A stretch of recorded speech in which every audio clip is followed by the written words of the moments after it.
Para onde foi a minha alma durante aquele desmaio? Eu não sei dizer. Olá pessoal, meu nome é Yolanda Silva e hoje nós vamos falar sobre o incrível livro Villette, de Charlotte Brontë. Não esqueça de deixar o like, curtir e comentar para fazer o canal crescer. Villette é um verdadeiro roteiro de solidão, amor impossível e jornada de superação através da educação. Logo no início nós vamos acompanhar uma personagem chamada Lucy Snow, mas ela não se identifica de imediato. Lucy Snow visita sua madrinha Madame Braddon na cidade de Braddon também.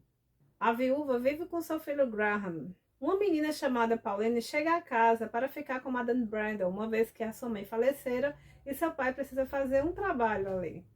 Neste primeiro capítulo nós vamos ver a idiosincrasia dessa personagem tiraninha, pequenininha, Pauline, e a sua paixão pelo personagem Graham.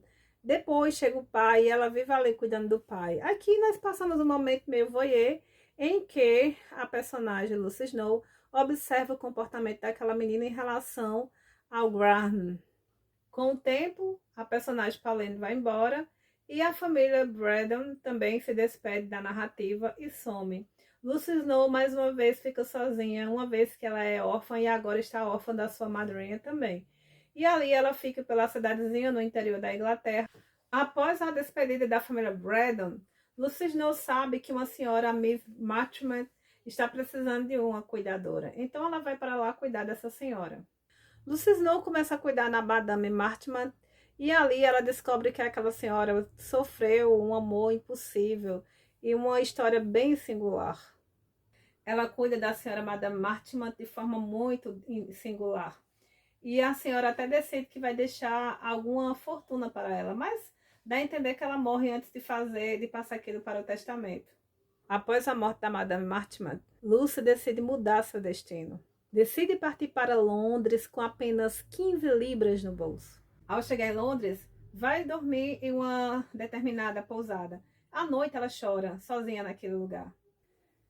Ao acordar, na página 90, estou à sombra da Catedral de St. Paul.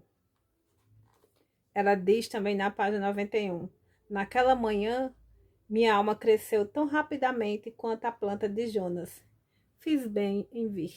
Ali em Londres, na estalagem, se alimentando, uma governanta francesa comenta que na cidade de Villette, as pessoas preferem professoras inglesas.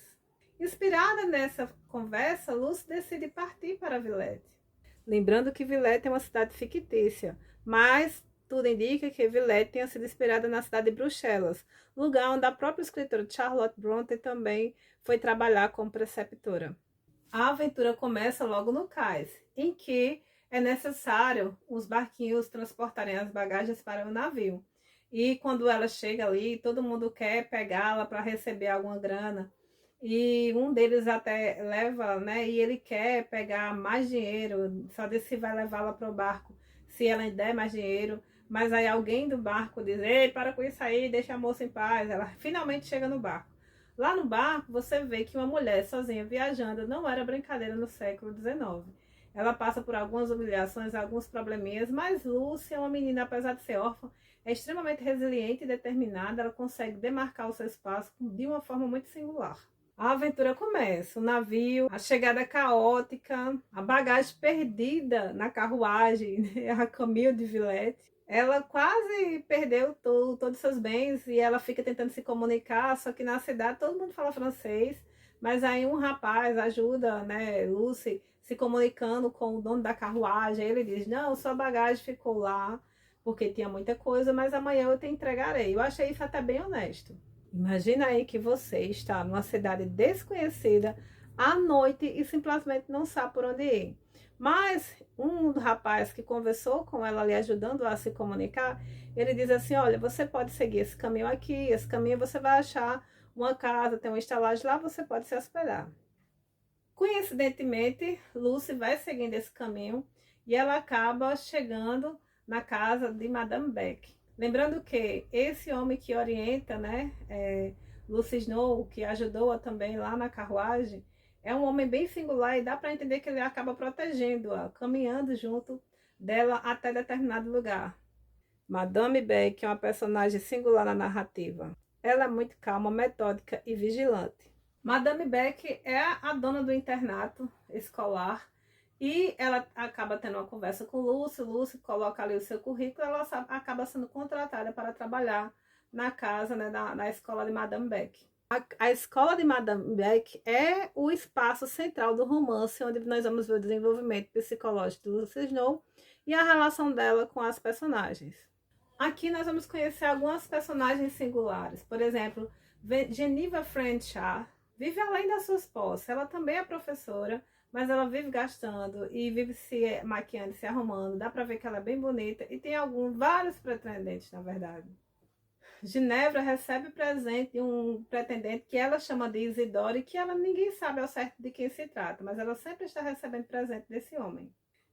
Logo mais em seguida aparece o personagem John, que é médico, e nós vamos perceber que esse homem também se interessa por Ginevra, mas ela acaba tipo fazendo aquele joguinho, sabe, de quero, mas não quero, sempre tentando chamar atenção e ao mesmo tempo desprezando. Ginevra aqui é um contraste em relação a Lucy Snow, porque ela é a superficialidade. Lucy Snow é a profundidade psicológica que de certa forma leva até a exaustão. O jovem John é médico, né? E foi o mesmo jovem que auxiliou Lucy logo que ela chegou em Villette, se comunicando na carruagem e também direcionando a casa da Madame Beck. Após algum tempo, eles desenvolvem uma grande amizade. Durante uma festa na escola de Madame Beck, uma das personagens principais acabou faltando, desistindo. E aí, John chega com o papel, entrega a Lucy e diz: vai ensaiar ali no porão. E joga ela dentro lá para ela ensaiar. Só que lá dentro, quando ela começa a ler a sua fala, de repente aparece o quê? Aparece uma freira sinistrona. Há uma lenda de que uma freira morrera ali naquele lugar e então aparece essa mulher do nada, sem explicação, e Lucy começa a ficar angustiada. As férias chegam. As alunas vão para suas casas, fica somente uma aluna deficiente e Lucy vão na escola. Lucy fica sozinha, tomada pelo sentimento de angústia durante o recesso escolar. Desesperada, Lucy decide ir até uma igreja para se confessar e conversar com o padre.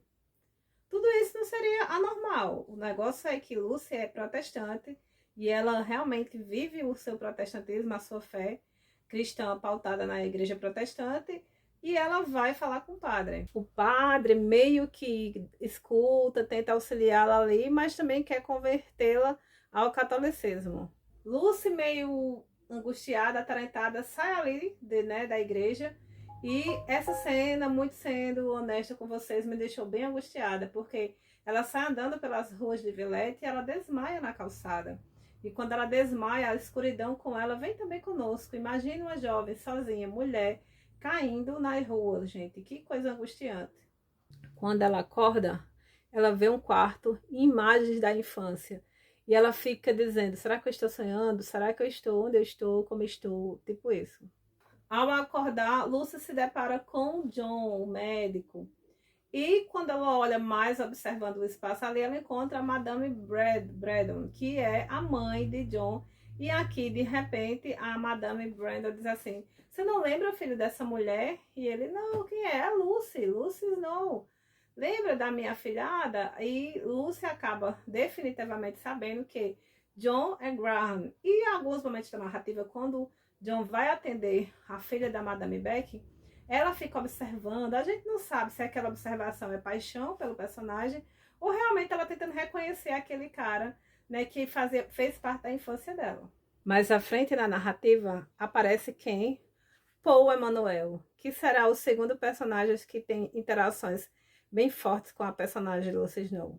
Por causa da sua doença e dessa interação, Lucy vai ter uns momentos bem legais na narrativa. Por exemplo, ela passa uma temporada na casa do Sr. Paul e da Madame Braddon e eles vão para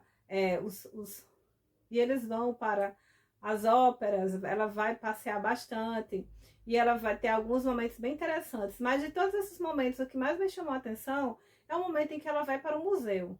No museu, há uma disputa de intelectualidade entre Paul Emanuel e Lucy Snow. Lucy quer contemplar o quadro da Cleópatra, uma figura poderosa, porém retratada de uma forma bem sensual. Paul chega perto dela e diz, por gentileza, saia desse lugar aqui, vá para aquele outro lugar que tem quadros femininos que tratam das ações cotidianas das mulheres. Nesse caso aqui, você vê um capítulo todo ela retratando sobre a diferença das obras em que os homens deveriam ver e que as mulheres deveriam ver. E ela ali discute com ele, né? E ele basicamente diz, você não vai ver isso. Sai daqui, vai ver coisas para menininhas.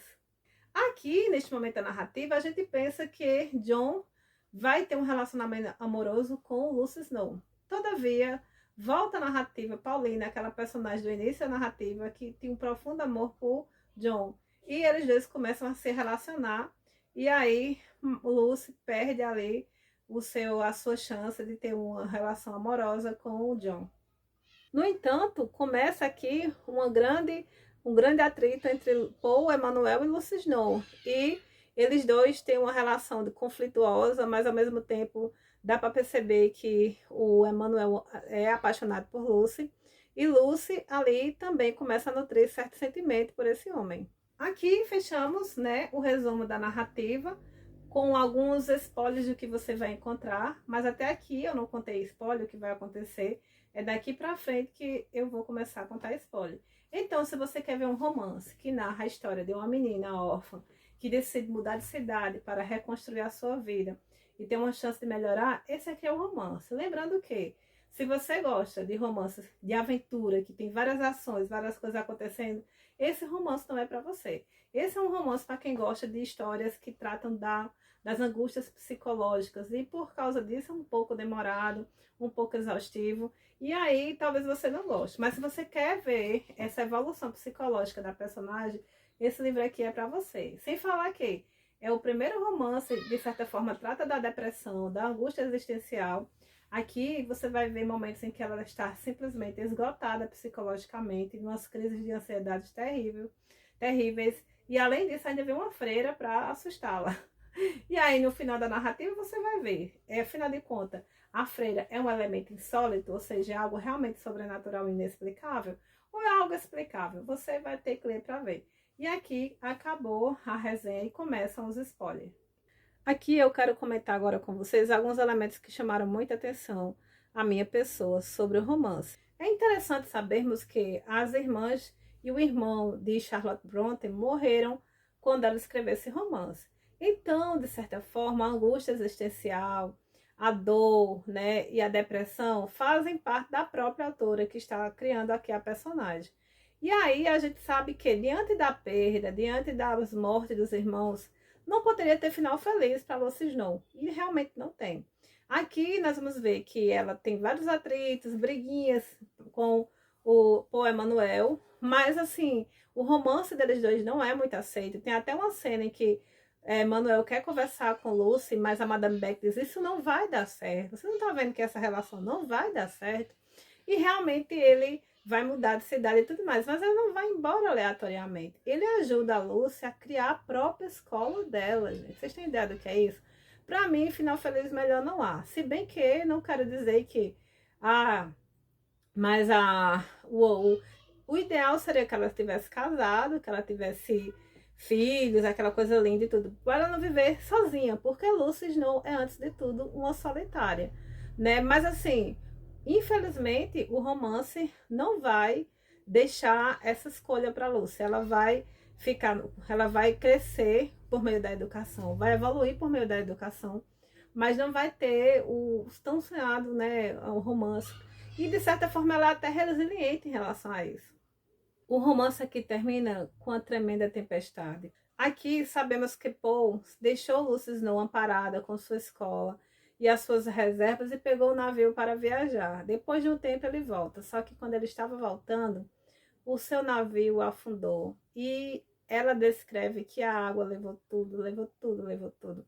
O romance não diz no final se ele morreu ou não, mas dá a entender que morreu, porque provavelmente Paul Emanuel queria realmente ter um casamento, uma vida com ela, só que o destino, né, impediu. Então aqui é bem triste, gente, porque a gente percebe que Charlotte Brontë, ela foi feliz com seus irmãos, com sua família, tanto que ela não queria nem casar. Quando as irmãs morreram é que ela veio a casar e acabou falecendo grávida, né? Muito triste a história de Charlotte Brontë. Mas aqui o que fica é mesmo com todas as contingências, com todos os sofrimentos, ela luta e busca a dignidade e a felicidade. E isso é perfeito no romance. Então, se você quer ler um romance sobre solidão, tristeza, mas superação em diante de tudo isso, esse livro é para você. Até a próxima!